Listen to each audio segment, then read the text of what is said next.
Bismillahirrahmanirrahim. Assalamualaikum warahmatullahi wabarakatuh. Alhamdulillahi rabbil alamin.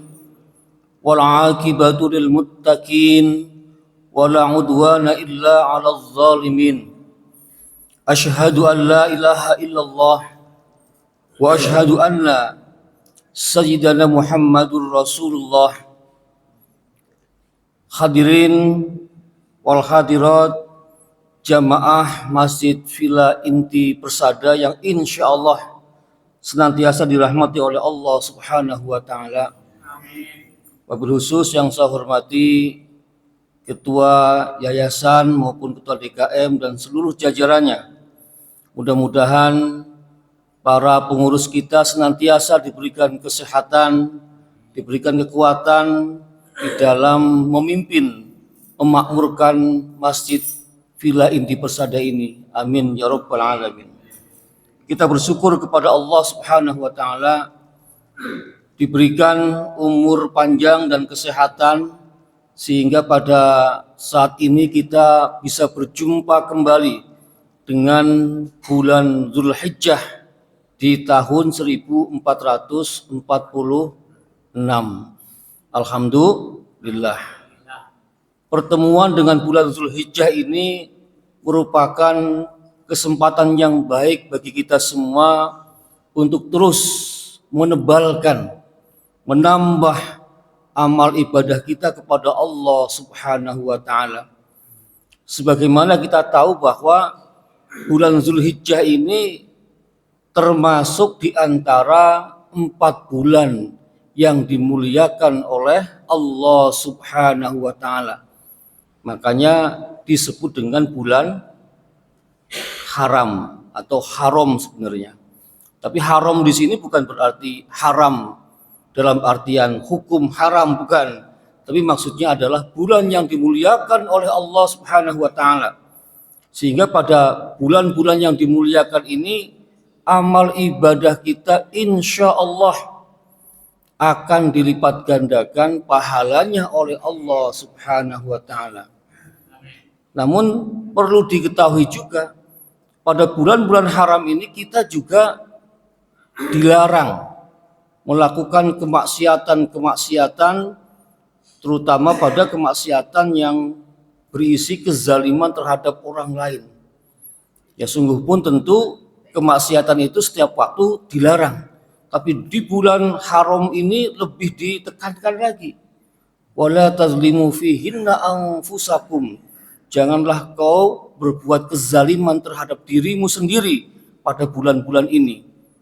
Walaupun konteks dalam Quran itu terhadap dirimu sendiri, tapi sungguhnya adalah ketika kita menzolimi orang lain sama artinya kita menzolimi diri sendiri. Ya, karena in ahsantum li anfusikum wa in asatum falaha. Kalau engkau berbuat baik ya kepada orang lain, maka pada dasarnya engkau berbuat baik kepada dirimu sendiri. Tetapi sebaliknya, kalau engkau berbuat jahat kepada orang lain, maka pada dasarnya engkau berbuat jahat juga kepada dirimu sendiri. Nah ini, jadi perbuatan kita itu balik ke diri kita. Dan di bulan ini juga di zaman Rasulullah, kita umat Islam dilarang ya untuk melakukan peperangan yang diinisiasi oleh orang Islam. Tapi kalau sifatnya bertahan ya tidak apa-apa. Masa diserang diem baik gitu ya, masa diserang kita diem saja pasti kita akan kalah. Ya kalau diserang ya apapun bulannya, mau Ramadan kah ya, mau bulan-bulan haram kah, tentu umat Islam wajib bertahan dan membela diri untuk mencapai kemenangan. Nah, di bulan Dzulhijjah ini khususnya 10 hari pertama ini merupakan hari yang sangat istimewa. Karena apa?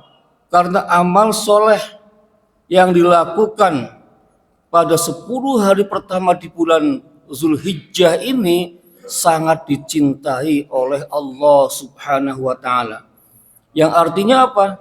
Artinya tentu pahalanya sangat besar sekali.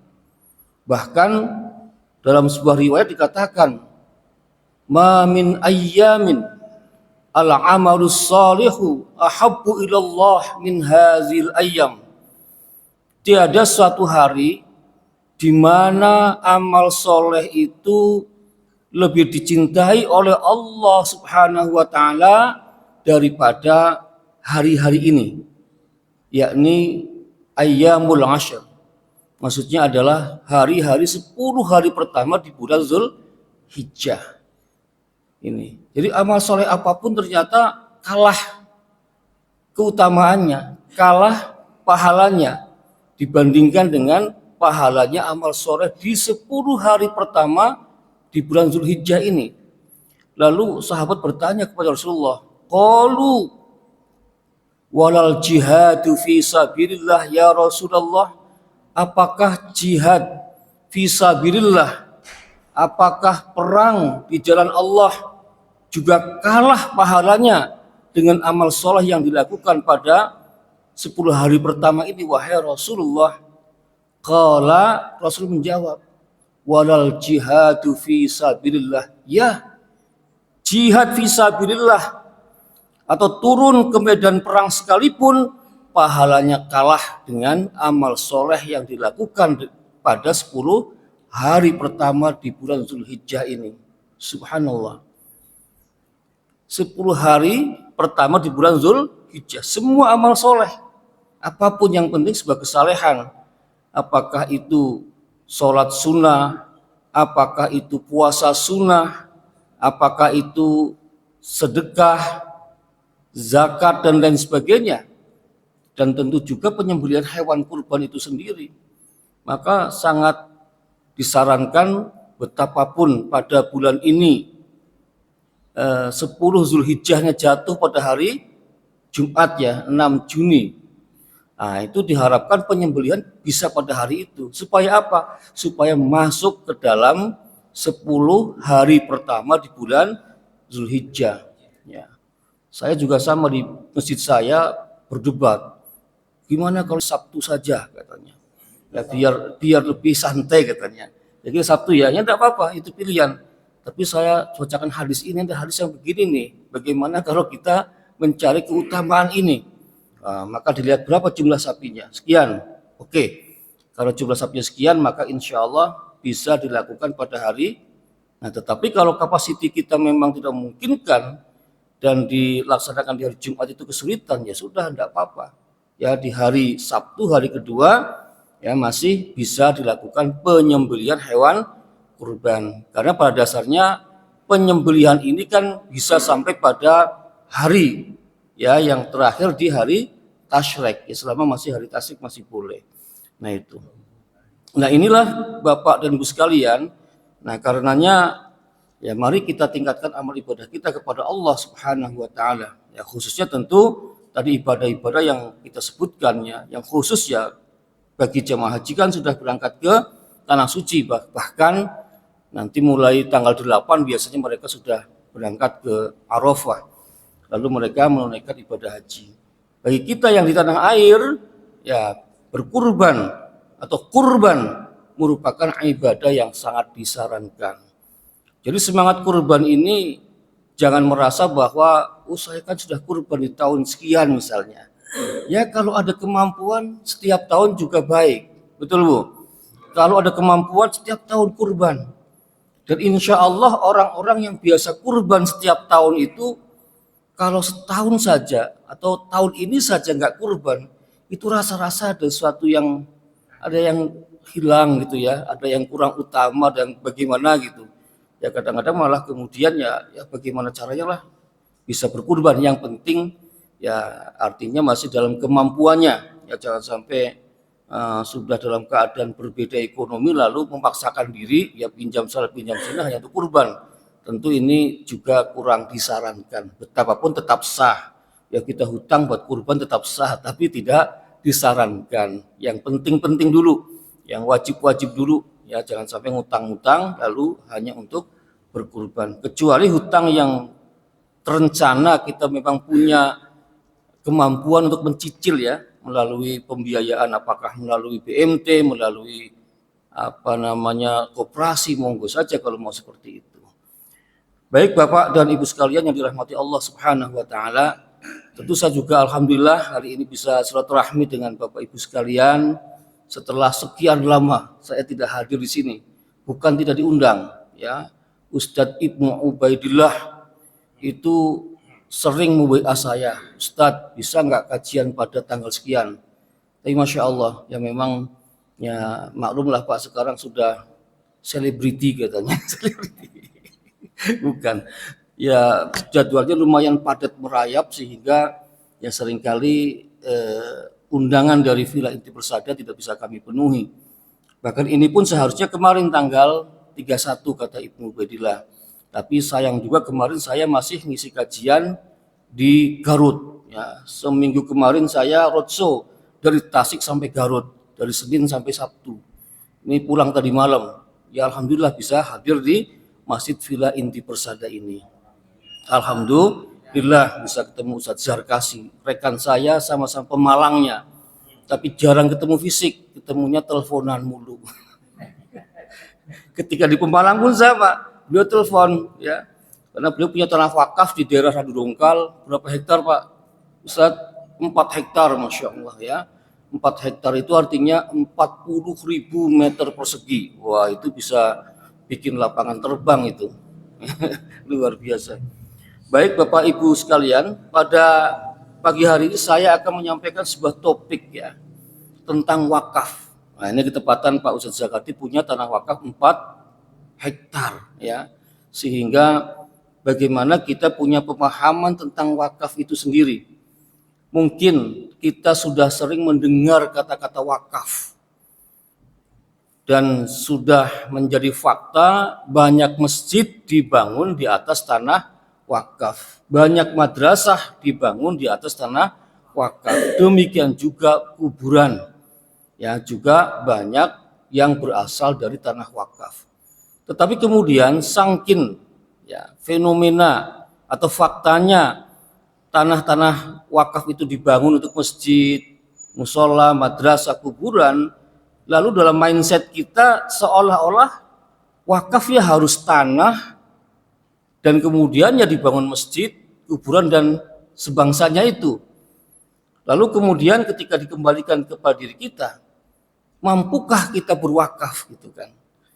Tentu jawabannya kebanyakan adalah ya tidak mampu karena jangankan untuk wakaf, sekarang saja hanya tinggal di sebuah komplek RS7 katanya. Rumah sangat sempit sekali, sampai selonjor saja sangat sulit sekali. Gimana mau wakaf Ustadz? Nah ini masalahnya. Nah selonjor saja susah, bagaimana mau wakaf kan?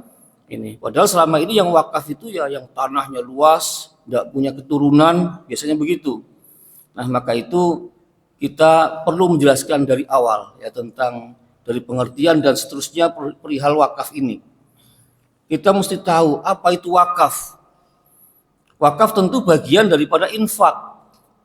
Ya kalau kita merujuk kepada Al-Qur'an, maka berinfak itu merupakan indikator daripada sifat orang yang bertakwa kepada Allah Subhanahu wa taala. Jadi yang namanya orang takwa itu bukan sekedar sholat, bukan sekedar puasa, ya, atau amalan-amalan lain yang sifatnya hanya ta'budiyah yang tanpa modal gitu. Ternyata orang beragama itu khususnya kita di Islam, salah satu amalan itu ya memang membutuhkan modal. Harus dengan uang gitu ya, harus dengan harta benda. Ya termasuk haji gitu kan, termasuk zakat. Nah, tapi tentu tidak cukup dengan haji saja atau zakat saja. Ya, tapi kemauan untuk berinfak, berderma ini harus merupakan sifat yang melekat, yang terus ada dalam diri seorang muslim. Ini bisa kita lihat dalam firman Allah Subhanahu wa taala surat Ali Imran ya ayat 133 sampai dengan 134. Ya, kita bisa bacakan misalnya A'udzubillahi minasyaitonirrajim. Bismillahirrahmanirrahim. Wasari'u ila maghfiratin mir rabbikum wa jannatin 'arduhas samawati wal ard mu'iddat lil muttaqin. Jadi ayo segera mohon ampun kepada Allah Subhanahu wa taala yang nantinya kita akan dibalas atau disiapkan oleh Allah Subhanahu wa taala dengan surga yang sangat luas, luasnya melebihi langit dan bumi, dan semua itu disiapkan bagi orang-orang yang bertakwa. Siapa orang yang bertakwa? Pada ayat selanjutnya dijelaskan allazina yunfiquna fis-sarra'i wad-dharra'i wal kaziminal ghaiza wal 'afina 'anil nas, dan seterusnya. Tapi stressing kita pada allazina yunfiquna fis-sarra'i wad-dharra'i, bahwa orang-orang yang bertakwa itu mempunyai karakter. Dia itu sangat gemar untuk berderma, sangat gemar untuk berinfak dalam keadaan apapun juga. Fis-sarra'i wad-dharra'i, baik dalam keadaan lapang maupun dalam keadaan sempit. Jadi semangat berderma itu ada dalam watak seorang yang bertakwa kepada Allah. Ini yang kadangkala masih kurang dalam pelaksanaannya. Mungkin ibadah sholatnya sudah banyak ya, yang wajib dikerjakan dengan jamaah, sunnah-sunnahnya banyak sekali. Demikian puasanya sudah Senin Kamis, atau bahkan ada yang mengamalkan puasa model Nabi Daud, sehari puasa sehari enggak, ada yang begitu. Tapi ketika ditanya apa sudah infak, sudah sedekah, nah ini yang biasanya masih minim. Zakat pun ya kan, banyak di antara kita zakat kalau fitrah selesai. Tapi begitu zakatnya yang mal, nah ini dia, zakat malnya sudah sesuai dengan harta benda yang kita miliki atau belum. Ya rata-rata ya kebanyakan ya, atau kemungkinan, ini suuzon saya saja, saya nggak melakukan survei. Tapi dari segi jumlah yang kita terima di masjid-masjid kita kan ya hanya zakat fitrah, adapun mal kadang-kadang sedikit.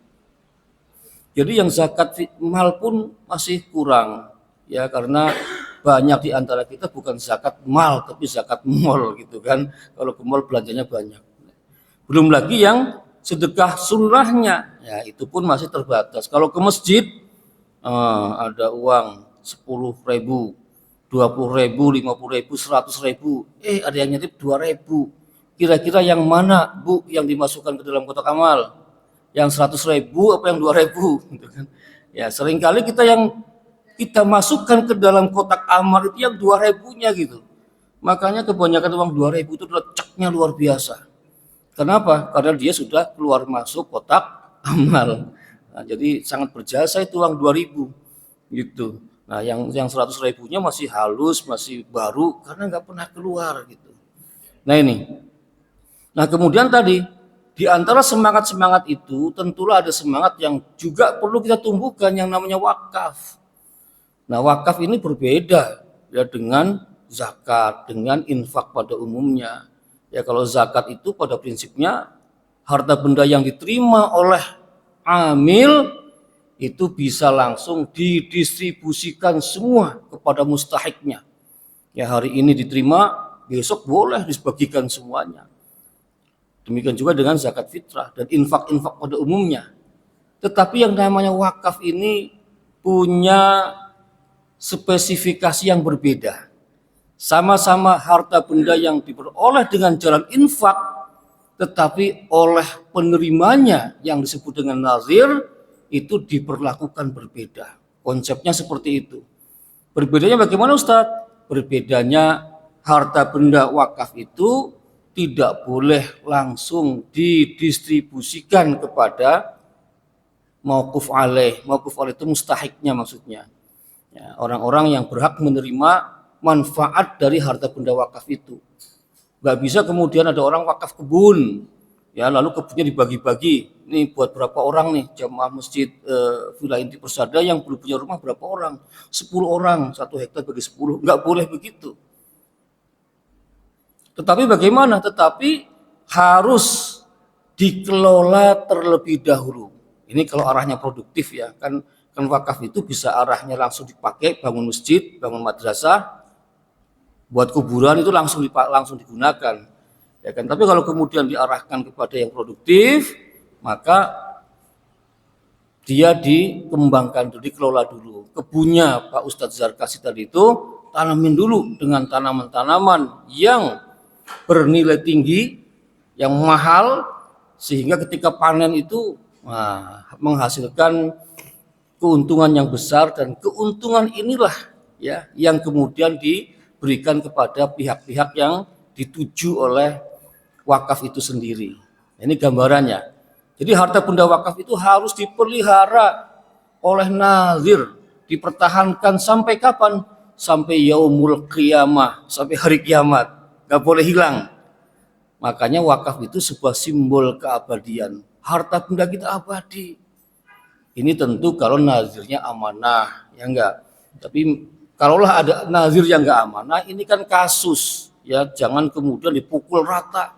Ya makanya kalau wakaf cari nazir. Ya nazir itu maksudnya seperti amil dalam zakat, tapi kalau nazir ini punya tugas yang panjang dari mulai menerima, mengelola, ya kemudian mempertahankan harta benda wakaf itu, juga kemudian menyampaikan hasil produktivitasnya kepada orang yang dituju dalam wakaf tersebut. Nah ini, jadi begitu. Maka dari itu, dari wakaf ini pahalanya akan terus mengalir Bapak dan Ibu sekalian. Mengalir terus walaupun kita sudah meninggal dunia. Itu hebatnya. Kalau zakat, kalau infak pada umumnya itu kan cash and carry gitu ya. Kita tunaikan sudah pada saat itu juga atau kita mendapatkan pahala. Tapi kalau yang namanya wakaf ini, maka sampai kita sudah meninggal dunia pun pahalanya akan terus mengalir. Makanya disebut dengan amal jariyah. Amal jariyah. Idza matal insanu in qata amaluhu illa min salasatin. Shadaqatin jariyatin. Ya. Awaladin sholihin waladin sholihin yad'ulah. Aw ilmin yuntafa'u bih. Ada 3 itu ya. Tapi stressing kita pada shadaqatin jariyatin, sedekah jariyah. Jadi sedekah jariyah dalam hadis ini itu bukan sedekah pada umumnya, tapi para ulama menyepakati yang dimaksudkan adalah wakaf atau wakaf gitu. Gitu. Jadi beda dengan sedekah pada umumnya. Dan ini tadi dikatakan kalau anak Adam meninggal dunia maka terputuslah seluruh amal ibadahnya kecuali 3 perkara tadi, yang diantaranya adalah sedekah jariyah gitu. Ini dasar tentang pahala berwakaf itu akan terus mengalir walaupun kita sudah meninggal dunia. Masya Allah. Ini kalau uang diibaratkan seperti orang yang mendapatkan pasif income. Ya, seperti Ustadz Jamin sudah pensiun. Nah, insya Allah. Kalau beliau punya deposito atau punya sukuk misalnya, ya kan, itu kan terus mendapatkan keuntungan walaupun beliau tidak bekerja, sudah pensiun dari polisi 15 tahun yang lalu gitu. Tadi kenalan, jadi saya ngerti Pak Ustadz ini. Sering ketemu tapi baru tadi ada kesempatan ngobrol ya. Jadi begitu, orang yang berwakaf itu seperti orang yang punya pasif income. Kita sudah nggak ngapa-ngapain tapi amal kita itu terus mengirimkan pahala kepada kita. Ya, kalau masjid misalnya di atas tanah wakaf, maka yang berwakaf itu terus ya setiap detik, setiap waktu mendapat kiriman pahala ya atas wakafnya itu. Jadi luar biasa. Ya jangan kemudian kalau begitu saya wakaf terus aja deh, nggak usah infak sedekah, ya nggak begitu juga gitu ya. Diimbangkan amalan kita itu, diimbangkan. Nah, demikian juga janji dari Allah Subhanahu wa taala. Orang-orang yang mau berwakaf insya Allah dalam hidup dan kehidupannya akan diberikan kebaikan abadi. Ya, kebaikan yang terus menerus. Kalau abadi nggak mungkin karena kita pasti mati gitu ya. Tapi kebaikan yang terus menerus panjang hidupnya. Apa kata Allah? Lan tanalul birra hatta tunfiqu mimma tuhibbun wa ma tunfiqu min syai'in fa innallaha bihi alim. Lan tanalul birra, kamu tidak akan pernah mampu mencapai kebaikan. Artinya kalian semua tidak akan pernah mendapatkan kebaikan hatta tunfiqu mimma tuhibbun, sampai kalian mau menginfakkan dari harta benda kalian yang kalian cintai. Ini. Jadi ada spesifikasi yang khusus ini. Hatta tunfiqu mimma tuhibbun, sehingga kalian mau menginfakkan ya dari harta benda yang kalian cintai. Loh, selama ini gimana Ustadz? Ya tadi itu, selama ini kita kalau infak biasanya ya menginfakkan makanan yang sudah tidak kemakan, yang sudah sisa sih enggak, tapi sudah enggak kemakan, sudah mungkin ya kita sudah makan lalu masih fungsi, masih bagus, tapi kita udah enggak butuh gitu kan, baru diinfakkan. Ada bencana, kumpulin baju, kumpulin celana dan barang-barang apalah yang ada di rumah, yang dikeluarin semua yang sudah menjadi sampah, betul. Maka seringkali ya saya kapok juga Pak menggalang seperti baju dan lain sebagainya dalam rangka ada bencana yang dibawa oleh masyarakat dianggap wah kebetulan ini daripada sampah di rumah dibawa semua ke masjid. Ya Allah ya Rob, setelah kami sortir banyak yang nggak kepake gitu loh. Ini kan berarti menginfakkannya bukan dari harta benda yang dicintai, tapi justru harta benda yang dia sudah nggak butuh gitu ya. Padahal tantangan dari Allah Subhanahu wa taala apa tadi? Hatta tunfiqu mimma tuhibbun, dari harta benda yang kalian cintai. Sahabat Umar ibn Khattab merespon ayat ini dengan apa? Dengan menginfakkan tanah yang sangat subur yang ada di Khaybar, ya, diinfakkan, tadi sedekahkan. Yang ini kemudian disebut dengan wakaf itu. Begitu mendengarkan firman Allah ini, surat Ali Imran ayat 92, ya beliau langsung datang kepada Rasulullah. Wahai Rasulullah, saya punya tanah yang sangat subur, yang saya tidak pernah punya tanah sebaik itu. Sebaiknya saya apakan? Apa jawab Rasulullah? Wahai Umar, kalau kamu mau insyikta, gitu Nabi Muhammad. Kalau kamu mau, maka tahanlah tanah itu dan sedekahkan hasilnya. Nah itu saran Rasulullah SAW kepada sahabat Umar ibn Khattab. Di tanahnya ditahan, ya, Allah tuba, jangan diperjualbelikan, Allah tuhab, jangan dihibahkan, wala turas, dan jangan diwariskan. Tetapi apa? Tetapi hasil daripada tanah tersebut baru disedekahkan kepada orang-orang yang berhak untuk menerimanya. Nah inilah yang menjadi cikal bakal praktek wakaf di masa Rasulullah Sallallahu Alaihi Wasallam. Sungguh pun dalam prakteknya Rasul sudah wakaf duluan. Ya, Rasul membangun Masjid Madinah itu tanah Rasulullah, beliau wakafkan itu sudah. Nah dan semua sahabat-sahabat yang punya harta benda, ya memang pada waktu itu kan yang sangat populer tanah ya, itu semua berwakaf. Maka ada riwayat yang mengatakan kana ashabu Rasulillahi sallallahu alaihi wasallam zu maqdiratin illa waqfa. Ya, jadi semua sahabat-sahabat Rasulullah sallallahu alaihi wasallam yang punya kemampuan semuanya sudah pernah berwakaf. Ini ketika merespon tadi surat Ali Imran ayat 90. Nah kita sudah dibacakan ayat itu, ya jangan cicing wae, jangan diem saja gitu ya. Ini sahabat Nabi berkejaran, berlomba-lomba menginfakkan dari harta benda yang mereka cintai. Gitu. Kalau cicing wae kumaha. Nah, ini mentang-mentang dari Tasik bisa ngomong Sunda. Ya, padahal saya dengan Pak Zarkasi sama ngomongnya ngapak. Ya. Tapi gara-gara itu Pak, kalau saya pulang ke rumah pakai bahasa Sunda, istri saya marah-marah. Siapa yang ngajarin ayah nih katanya, kok bisa bahasa Sunda sekarang? Rahasia saya bilang gitu kan, rahasia. Tambah curiga Pak, ya tambah curiga. Ya khawatirnya saya bisa begitu ada yang ngurusin langsung gitu loh, yang intens khawatirnya begitu. Ya, kalaupun iya dan direstui ya alhamdulillah gitu ya. Kan yang penting restu ibu, restu istri gitu ya. Tapi insya Allah ya saya sih prinsipnya tetap satu terkait dengan istri insya Allah. Tapi jangan kayak sejar kasih, satu di Pemalang, satu di satunya satu bener satu gitu loh, nggak ditafsirkan yang lain-lain ya, satu di Garut katanya. Jadi semangat infak inilah Bapak Ibu sekalian yang harus kita tumbuhkan ya. Nah pertanyaan tadi itu kan tadi bisa wakaf tanah, ada tanah ya, kami yang nggak bisa tanah gimana Ustadz? Nah, Majelis Ulama Indonesia pada tahun 2002 telah mengeluarkan fatwa tentang dibolehkannya wakaf uang.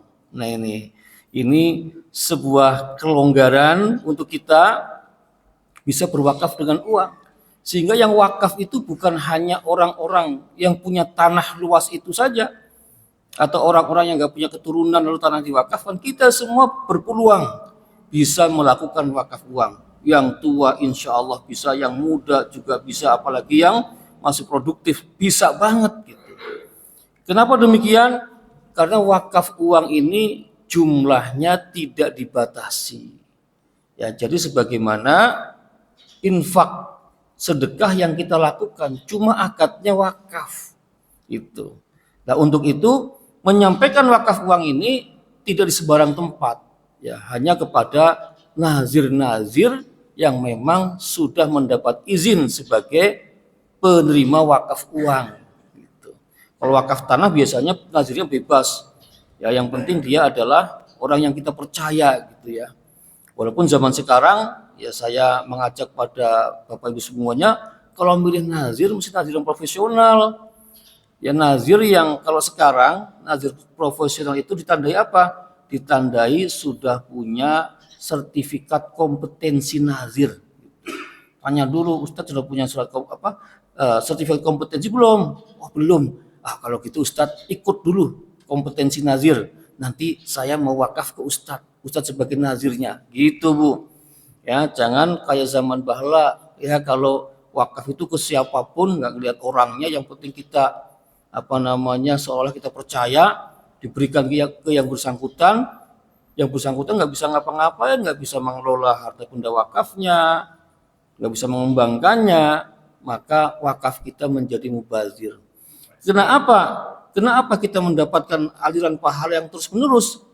Karena adanya kemanfaatan dari harta benda wakaf itu yang diberikan kepada masyarakat, itu di situ nggak pernah berhenti.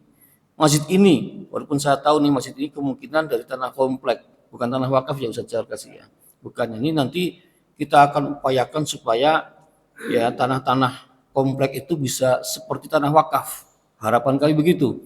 Walaupun memang regulasinya sangat panjang untuk sampai ke sana. Tapi umpamanya masjid ini dibangun di atas tanah wakaf, maka yang wakaf masjid ini ya, wakaf tanahnya akan terus mengalir pahala kepadanya karena masjid ini dipakai untuk sholat setiap waktu. Tapi yang wakaf ini wakaf juga ini, yang ya itu namanya wakaf melalui uang, itu wakaf juga. Ya, nah insya Allah yang wakaf membeli keramik, membeli genteng, ya, dan saya kira banyak di antara kita yang nggak menentukan wakaf yang mana, tapi wakafnya uang. Itu namanya wakaf melalui uang. Itu bisa, ya. Sehingga kalau nyumbang masjid, misalnya saya mau wakaf Ustadz untuk membeli misalnya AC, monggo, ya. Tapi sebaiknya kalau yang wakaf itu yang abadi, ya seperti keramik, genteng dan lain-lain, sehingga insya Allah pahala itu mengalir. Tapi kalau wakafnya kipas misalnya, pahalanya mengalir sampai kipas ini selesai berfungsi gitu. Begitu selesai berfungsi udah nggak ada pahalanya lagi gitu kan. Itu namanya wakaf sementara. Ya makanya dalam mazhab Syafi'i wakaf itu ya tadi harus menggunakan harta benda yang abadi supaya aliran pahalanya abadi gitu. Nah, saya kembali ke wakaf uang. Jadi bisa wakaf uang itu ya terutama ketika wakaf uang itu diproduktifkan, nah itu juga bisa. Nanti nazir-nazir wakaf uang yang sudah tersertifikasi dan mendapat izin mengelola itu, harta benda wakaf yang terkumpul akan diproduktifkan. Di mana? Di tempat yang paling aman. Nggak boleh harta benda wakaf itu hilang, nggak boleh hancur, nggak boleh entah kemana perginya, nggak boleh. Wajib dijaga sampai hari kiamat. Ya.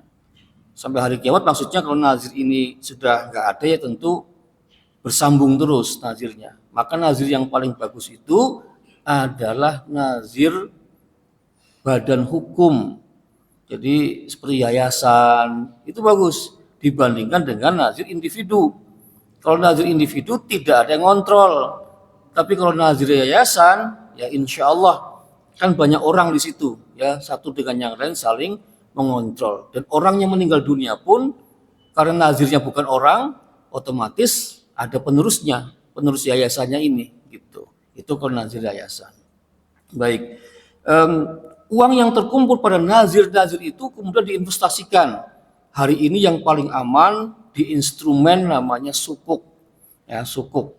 Cash wakaf link sukuk namanya. Udah kita nggak usah pusing-pusing ke sana, Pak. Kasih ke nazir aja, suruh diinvestasikan ke sana ke cash wakaf link sukuk.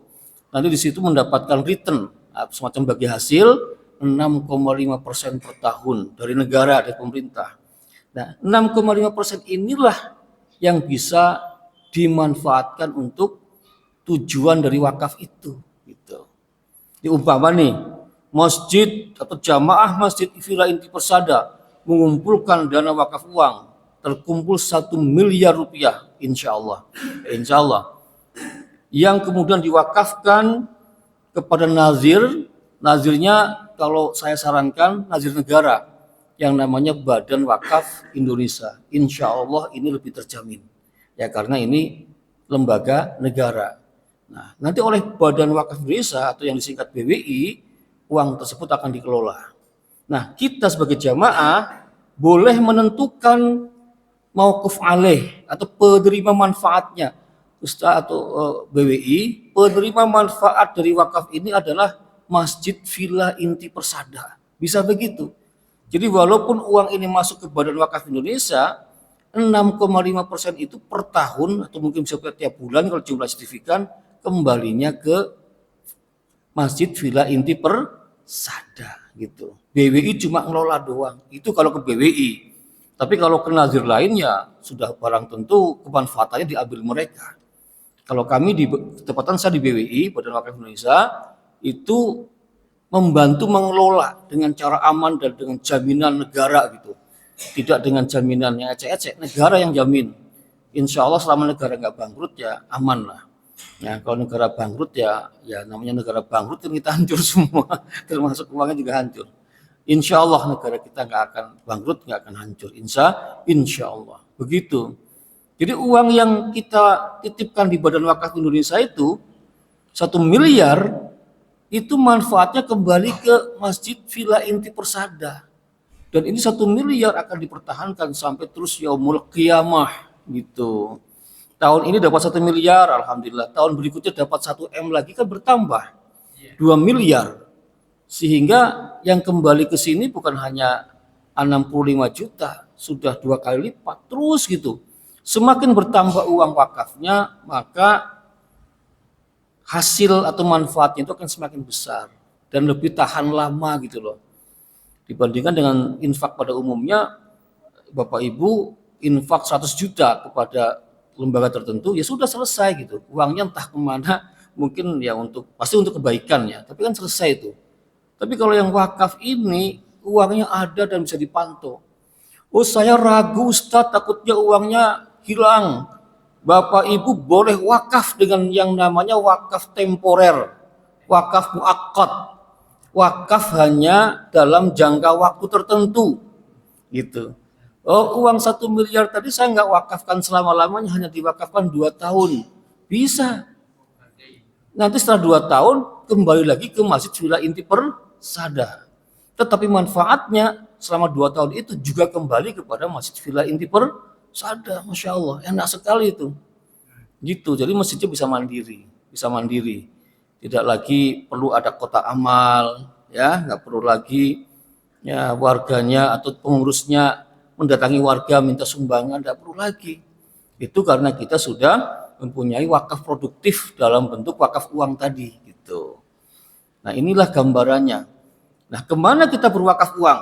Nah, ini yang seringkali menjadi pertanyaan. Berwakaf uang sangat mudah sekali Bapak Ibu sekalian, semudah kita berinfak, bersedekah. Melalui gadget boleh di sini. Ya, tinggal cari situsnya BWI. BWI gitu aja, ketik di Google nanti akan keluar bwi.or.id, kita klik, ada QRIS. Nah, scan QRIS udah tinggal wakaf berapapun. Mau 5.000, 10.000.